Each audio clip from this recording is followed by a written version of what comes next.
Olá, pessoal, e boas-vindas a esta nossa análise visual de hoje. Pensem rápido com a gente. A escola é só aquele lugar onde a gente vai para memorizar uma avalanche de fatos, decorar fórmulas e tentar a sorte numa prova.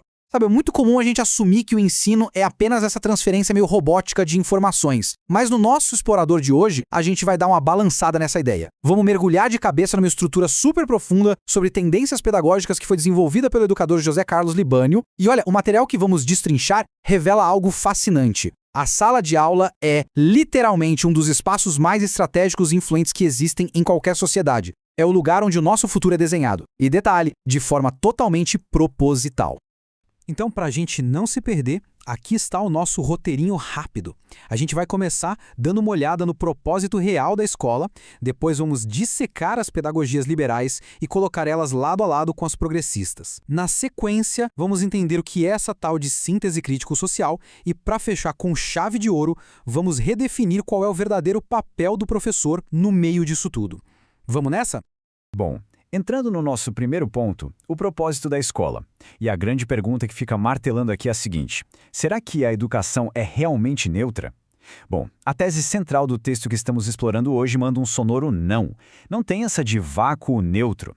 A educação, pessoal, atua sempre como uma baita ferramenta social que atende a propósitos muito, mas muito específicos, quer a gente tenha consciência disso no dia a dia ou não. Basicamente, o autor identifica duas visões centrais e opostas de como as coisas funcionam. De um lado da balança, a gente tem a educação como reprodução. O foco dessa galera é pegar o indivíduo e meio que moldá-lo para se adaptar às normas e à estrutura de classes que já estão aí, firmes e fortes. A ideia é literalmente manter as engrenagens da nossa sociedade rodando sem mudar nada. Mas aí, do outro lado, e um contraste gigantesco, temos a educação como transformação. Aqui o jogo vira. O foco não é se adaptar e baixar a cabeça, mas sim equipar as pessoas com as ferramentas necessárias para que elas possam analisar o mundo criticamente e, no fim das contas, mudar as estruturas da sociedade. É, no fundo, a velha batalha entre manter as coisas como estão versus buscar uma mudança radical. Agora uma pausa rápida porque a gente precisa muito calibrar o nosso vocabulário aqui para ninguém se confundir. O texto usa bastante o termo liberal. Mas preste atenção, no contexto sociológico desse autor, ele não está falando de política moderna, pautas sociais ou aquele conceito de centro-esquerda que a gente costuma ver nas notícias hoje em dia. Nada disso.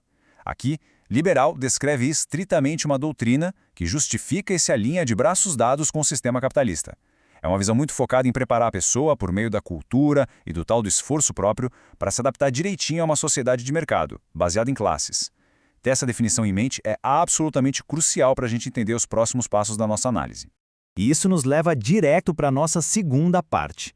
Vamos destrinchar agora o que são essas tais pedagogias liberais na prática e como esses sistemas educacionais operam no dia a dia para manter o famoso status quo.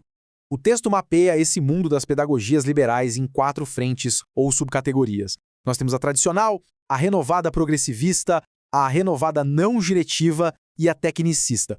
E olha, apesar delas terem métodos bem diferentes na sala de aula, todas elas compartilham aquele exato objetivo central que a gente acabou de mencionar: integrar os alunos na maquinaria social que já está funcionando. Vamos dar uma olhada de perto em cada uma delas para entender como isso acontece. A primeira é a pedagogia tradicional. E essa, convenhamos, quase todo mundo aqui conhece bem, né? Nesse modelo, o professor é tipo a autoridade suprema e absoluta da sala. Ele está lá na frente transmitindo conhecimento como se fosse uma verdade universal, enciclopédica e inquestionável. E o aluno? O aluno fica lá, sentadinho, só escutando e absorvendo em silêncio. O detalhe importante aqui é que o conteúdo ensinado quase não tem ligação com a realidade do dia a dia do estudante. É um conhecimento que vem de cima para baixo, focado sabe no quê? Naquela velha memorização e na repetição mecânica. Mas aí as coisas mudam um pouquinho. Historicamente, esse modelo rígido tradicional evoluiu para o que o autor chama de pedagogias renovadas. E aqui a gente vê uma bifurcação bem interessante. De um lado, a gente tem a renovada progressivista, que bebe na fonte de nomes de peso como John Dewey e Piaget. O foco aqui sai um pouco da decoreba e vai para o aprender fazendo, sabe? Eles valorizam muito a pesquisa, a experiência ali na prática e o desenvolvimento mental. Já do outro lado, a gente encontra a renovada não diretiva, que foi encabeçada pelo psicólogo Carl Rogers. Essa é super curiosa, porque o conteúdo escolar em si fica quase em segundo plano. O foco gigantesco aqui é no bem-estar psicológico do aluno, nas relações ali com os colegas e na autorrealização. O professor deixa de ser aquele ditador das regras e vira mais um facilitador, quase um terapeuta. Então perceba, ambas tentam suavizar aquela rigidez da escola tradicional focando no aluno, mas, no fim do dia, ainda estão buscando adaptar essa pessoa ao ambiente social que já existe. Então a gente esbarra na quarta e última via liberal, a famosa pedagogia tecnicista. Gente, essa daqui é incrivelmente estruturada. Ela é super inspirada no behaviorismo do B.F. Skinner e trata a escola essencialmente como uma linha de montagem, uma tecnologia industrial mesmo. O processo tem passos super rígidos. Primeiro, você estabelece objetivos comportamentais super claros. Segundo, você executa a instrução de um jeito totalmente padronizado, tipo com manuais e módulos engessados. E terceiro, você usa reforços mecânicos, aquelas recompensas e punições, para garantir que o aluno dê a resposta certa. O objetivo escancarado aqui é a eficiência nua e crua. Eles queriam treinar a mão de obra competente e, claro, obediente por mercado de trabalho, sem dar espaço nenhum para debates filosóficos ou questionamentos mais profundos.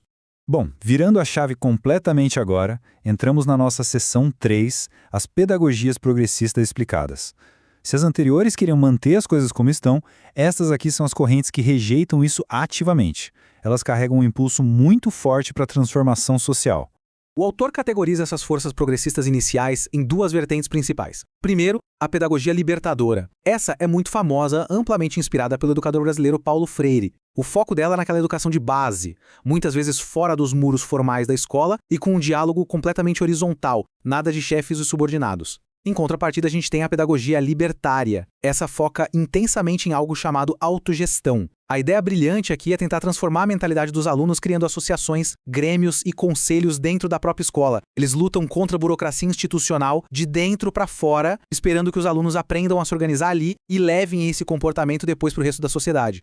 Vamos aprofundar um pouquinho mais na pedagogia libertadora, até por causa das suas raízes fortíssimas na nossa educação popular. Os princípios dela são praticamente revolucionários se você comparar com aquele modelo tradicional que a gente viu. Olha só, ela rejeita categoricamente o que eles chamam de educação bancária, que é aquela ideia de que o professor só deposita fatos na cabeça vazia e passiva do aluno. Pelo contrário, o currículo inteiro é formado a partir de temas geradores que são, na verdade, tirados das litas reais do dia a dia, da vida de quem está aprendendo. O objetivo final de tudo isso é despertar na pessoa uma consciência crítica sobre a opressão e a realidade em que vive. E para isso funcionar de verdade, a hierarquia clássica da sala de aula é totalmente demolida. A linha que separa quem ensina de quem aprende fica praticamente invisível. Para vocês terem uma ideia exata do tom do texto, olha essa citação que a gente extraiu direto da fonte. Diz o seguinte: o diálogo engaja ativamente a ambos os sujeitos do ato de conhecer, educador educando e educando educador. Entendem um ponto? O ponto crucial aqui, apresentado na obra, é que o diálogo não é só uma técnicazinha de ensino para a aula ficar mais animada. Ele é a própria fundação do método. O professor aprende enquanto está lá ensinando e o aluno ensina enquanto está aprendendo. É uma relação puramente horizontal, de igual para igual. E aí, pessoal, a gente chega ao ponto alto da nossa análise. A seção 4, a síntese crítico-social. É justamente aqui que o autor, o Libânio, coloca as cartas na mesa e propõe a sua própria estrutura. Ele tenta criar uma solução para resolver as falhas que ele mesmo enxergou, tanto naquelas visões liberais quanto nas vertentes progressistas mais radicais. A essência dessa pedagogia chamada crítico-social dos conteúdos faz algo super importante. Ela resgata a importância da escola em si. Porque, diferentemente de algumas daquelas visões libertárias que achavam que o conteúdo formal atrapalhava, essa pedagogia bate o pé e afirma que dominar o conhecimento cultural universal, aquele estruturado mesmo, é vital. Sem isso, não tem jogo. Mas, preste atenção, esse é o grande diferencial. O conteúdo não pode ser ensinado daquele jeito alienado e decoreba. Ele tem que ser usado como uma ferramenta ativa para que o aluno consiga analisar criticamente o mundo e, de fato, atuar na transformação da sociedade. É basicamente juntar o rigor científico e o conhecimento histórico com a urgência da mudança social. E na prática? Bom, na prática, essa pedagogia constrói uma ponte sensacional. Pensa bem, todo aluno chega na escola trazendo o que o autor chama de conhecimento espontâneo. O que é isso? É a vivência dele, o que ele vê na rua, na comunidade. É real, mas geralmente é uma visão meio imediata e um pouco desorganizada das coisas. O papel da escola não é ignorar essa bagagem, fingir que ela não existe, mas também não pode parar só aí, entende? A escola entra com o papel de fornecer o conhecimento sistematizado, que é a cultura universal, organizada, a ciência, a história.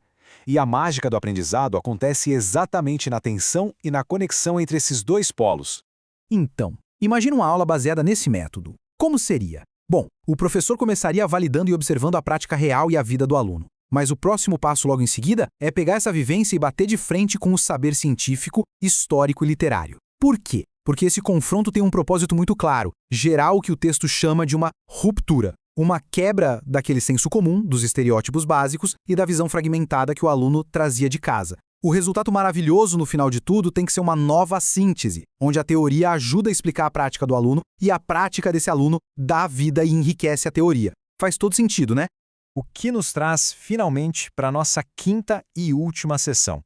Vamos explorar agora uma das questões mais espinhosas e delicadas da educação: o verdadeiro papel do professor e aquela linha fininha e perigosa que divide a autoridade do autoritarismo. Porque pensa bem, se o método exige confrontar o conhecimento prévio do aluno para gerar uma ruptura, alguém precisa orientar esse processo.